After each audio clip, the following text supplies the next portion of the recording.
Friends, कैसे हैं आप सभी लोग। उम्मीद है आप सभी लोग बहुत बढ़िया होंगे। आज आप सभी लोगों के लिए करंट अफेयर्स का एक नया वीडियो मैं प्रेजेंट कर रहा हूं। और अब मैं जैसे कल बताया था कि आपको यहाँ पर डेली बेसिस पर आपको करंट अफेयर्स से रिलेटेड न्यूज़ देखने को मिलेगी और साथ साथ में आपको जीके से रिलेटेड इन्फॉर्मेशंस भी यहाँ पर देखने को मिलेगी। तो सबसे पहले अगर हम लोग बात करें आज की न्यूज़ की, तो आज की न्यूज़ में सबसे पहले तो आज क्या है, आज सबसे पहले आज बहुत ही एक पावन अवसर है जिसका नाम है बुद्ध पूर्णिमा। बात करें बुद्ध पूर्णिमा की, तो बुद्ध पूर्णिमा जो है अपने आप में एक बहुत बड़ा स्पेशल त्यौहार है बुद्धिस्ट रिलीजन के लिए। ये आपके बेसिकली गौतम बुद्ध से रिलेटेड है। और अगर हम लोग बात करें गौतम बुद्ध जिनका बचपन का नाम क्या था, सिद्धार्थ था। क्या था? सिद्धार्थ। इनके बचपन का नाम था सिद्धार्थ। और इन्होंने बहुत ही कम एज में घर को छोड़ दिया था। घर को छोड़ने के बाद में तपस्या की, और तपस्या करने के बाद में पीपल का एक ट्री था, उसके नीचे गया में इनको क्या हुआ, गया में इनको इनलाइटमेंट हुआ। और इनलाइटमेंट होने के बाद में इन्होंने लोगों को भी उस टीचिंग्स के बारे में बताया और लोगों को उसके बारे में अवेयर किया। साथ साथ में गौतम बुद्ध की दो बातें सबसे इम्पॉर्टेंट मेरे को लगती हैं। एक वो कि उन्होंने दो चीज़ें बोली। एक बोला क्या कि हमेशा आप मिडल पाथ अपनाओ। क्या अपनाओ? मिडल पाथ अपनाओ। ना तो आप संसार में रहो और ना तो बिल्कुल ही संसार को आप छोड़ दो। यानी कि इसका मतलब क्या हुआ? इसका मतलब ये हुआ कि आप संसार में रहो, संसार के जितनी भी आपकी रिस्पॉन्सिबिलिटीज़ है उसको निभाओ, पर साथ साथ में अटैचमेंट मत रखो। यदि आप अटैचमेंट रखोगे तो attachment is the cause of all Soros, यानी अटैचमेंट ही सारे दुखों का कारण है। और दूसरा उन्होंने क्या कहा?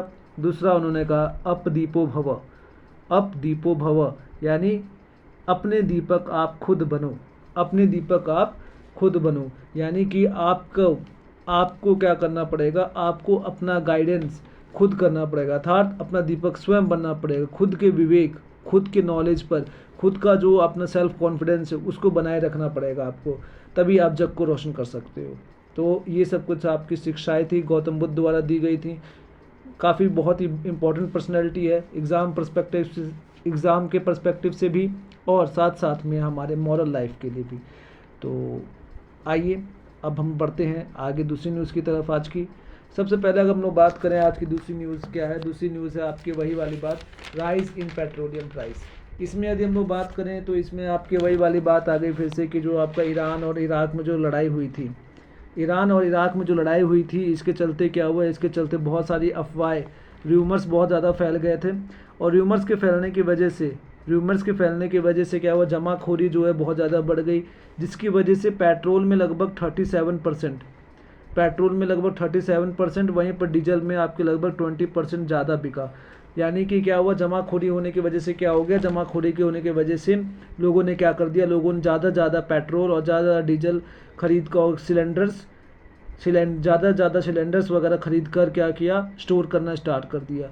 तो पेट्रोल 37%, तो डीजल 20% ज़्यादा बिका। ठीक है। तो अमेरिका ईरान युद्ध से उपजे पश्चिमी एशिया संकट को 2 माह हो चुके हैं और गुरुवार को कच्चे तेल यानी वही क्रूड ऑयल जिसके हम लोग पिछले वीडियो में बात करते हैं, उसके दाम लगभग 50% से भी ज़्यादा बढ़ गए। कितने? 50% से भी ज़्यादा बढ़ गए तेज़ी के साथ में, लगभग $125 प्रति बैरल तक पहुंच गया। और वहीं पर यदि हम लोग बात करें तो आपके अफवाहों के बीच में अगर बात करें तो कमी की संकट की आहट और तेल की कीमतों में वृद्धि के अफवाहों ने देश में ईंधन की मांग को बहुत बढ़ा दिया, जिससे बुधवार को पेट्रोल बिक्री में 37% और डीजल की बिक्री में 20% का जो है इजाफा देखने को आपको मिला। तो यानी कि आपके जो भी प्राइस वगैरह बढ़ रहे हैं उसमें अफवाहों ने काफ़ी ज़्यादा इम्पॉर्टेंट रोल प्ले किया है। और अफवाहें होना लाजमी भी है, क्योंकि लोगों के अंदर कहीं ना कहीं थोड़ा सा डायलेमा है, लोगों के अंदर थोड़े बहुत कन्फ्यूजन्स हैं कि आने वाले टाइम पर जो आपको पेट्रोलियम वगैरह है वो ख़त्म हो सकता है। तो उसको लेकर ये न्यूज़ थी। चलिए अब आगे बढ़ते हैं दूसरी न्यूज़ की तरफ। Cultural economy in Jaipur and Indore news centre. अब इसमें क्या हुआ, इसमें आपकी अगर बात करें तो भारत के सांस्कृतिक उद्योग में एक ऐतिहासिक बदलाव देखने को मिल रहा है। इसमें क्या हुआ, इसमें जो फिक्की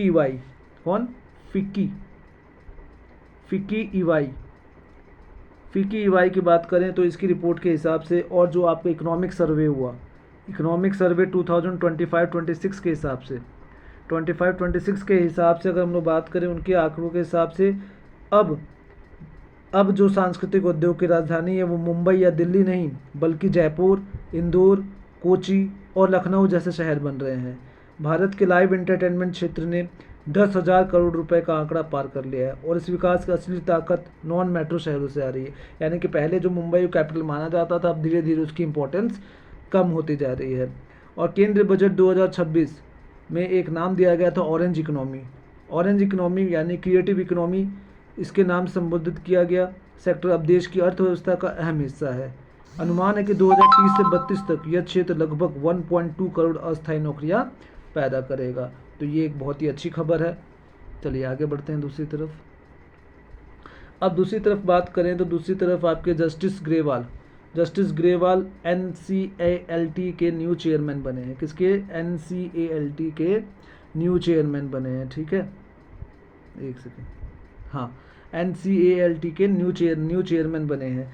अब ये NCALT क्या होता है? केंद्र सरकार की नियुक्ति समिति ने पंजाब एवं हरियाणा हाई कोर्ट के जस्टिस अनुपिंदर सिंह ग्रेवाल को नेशनल कंपनी